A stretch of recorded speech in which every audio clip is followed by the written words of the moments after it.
Meanwhile, back at race control, we have Bill Patterson, the man who's done so much for motor racing, both as a driver. He graced the sport as a driver for a number of years, a tigerish driver with a big heart, and now is gracing the sport as a sponsor. And out come the cars for this special invitation race. And of course, the highlight for so many people here in this huge crowd at Sandown Park is for this one man, the 5 times champion of the world, Juan Manuel Fangio, in the W196 Mercedes-Benz.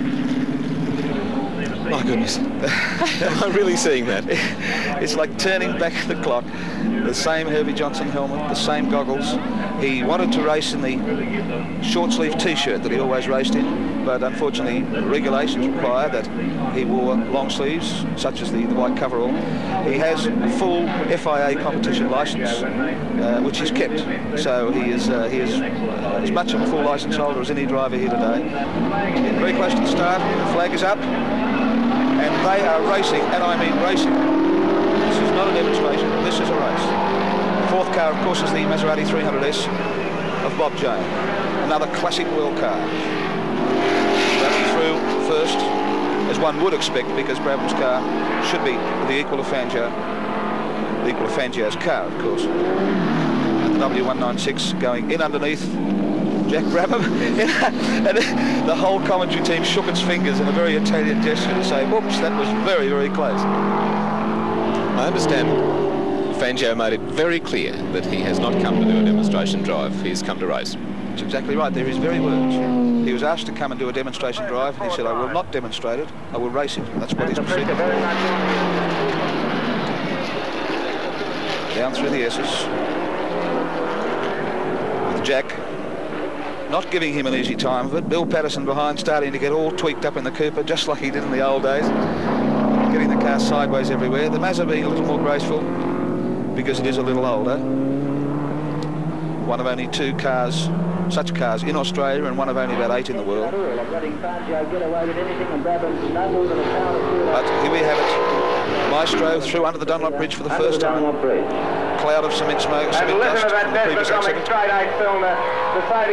And you can listen to this sound, this marvellous Desmodromic straight 8 Mercedes-Benz, 3 litres of fascinating car, technically so involved and so advanced for its time. And the Repco Brabham goes underneath. And that incredible mechanical noise.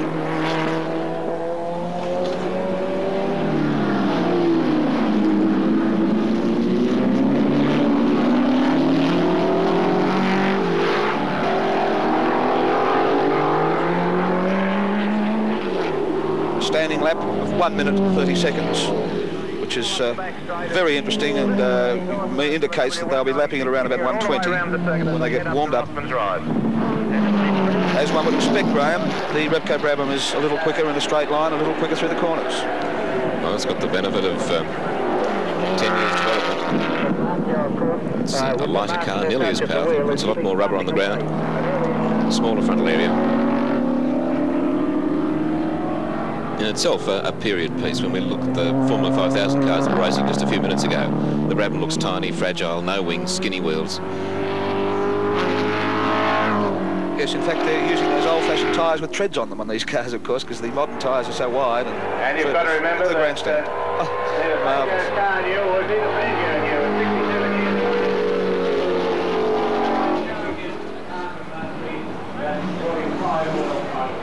Every time they go past, the grandstand rises and falls through the pits. The pits have stopped. They should be all back working on their cars for the Hang 10 race, and I don't think there's anybody in the pits doing any work on any car. They're all on the pit counter watching this memorable moment. You watch the way Fangio's hands sort of stroke the wheel. There's none of this long arm, one smooth movement. It's come around a little bit, baby, a little bit more, then off and off. And this enormous affinity with the machine. It's amazing stuff to watch. What a beautiful turn. Down through the S's. He's not mucking about, is he? The Maestro is not fooling around. He's really starting to make that car work. He gave the car 4 laps when he first came here during the week, and another 4 yesterday. And they're the only laps he's driven in anger in this car, which he hasn't sat in for a couple of years at least. He's putting a wheel over the edge of the curve there. He's using all the road. Once again under the Dunlop bridge. And here goes the grandstand, up again in applause. People leaping up and down with the Argentinians waving blue flags. He's gone past on the straight.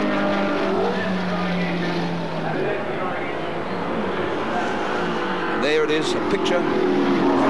Interior works of the time machine.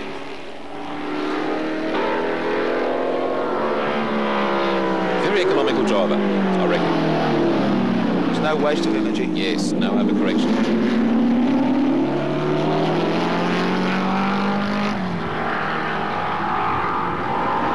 One thing, the Repco Brabham would find plenty of car in front of him to slipstream, I would think. The frontal area in front of him. Backstraight for the last time. Brabham really on the tails of the silver arrow now. It heads up to Rothman for the last time. Up to Rothman. They're passing and repassing. Jack gets past at the most difficult part of the circuit, over the top of the hill at Rothman's Rise. And this is developing into a motor race, Graham. They are really trying very hard.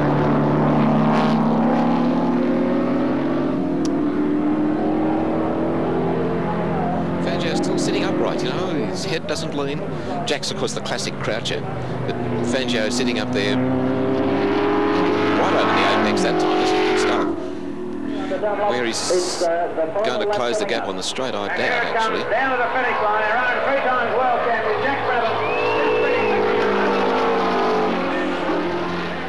There it is, there they are. Between them, they share 8 world championships. 2 unique men, 2 unique cars, a unique day here at Sandown Park. And there are the hardened, modern motor racing guys, the mechanics and the drivers themselves, all out of their cars, just to salute the maestro. And Jack Brabham, who is almost in the same category as the great man, and certainly the greatest Australian racing driver ever produced.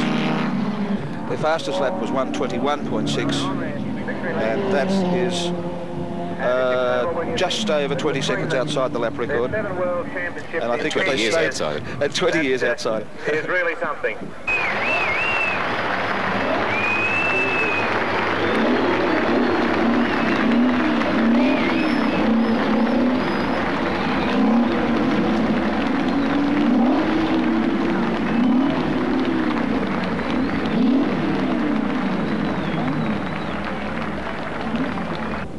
Now let's hear it. Very good, thank you.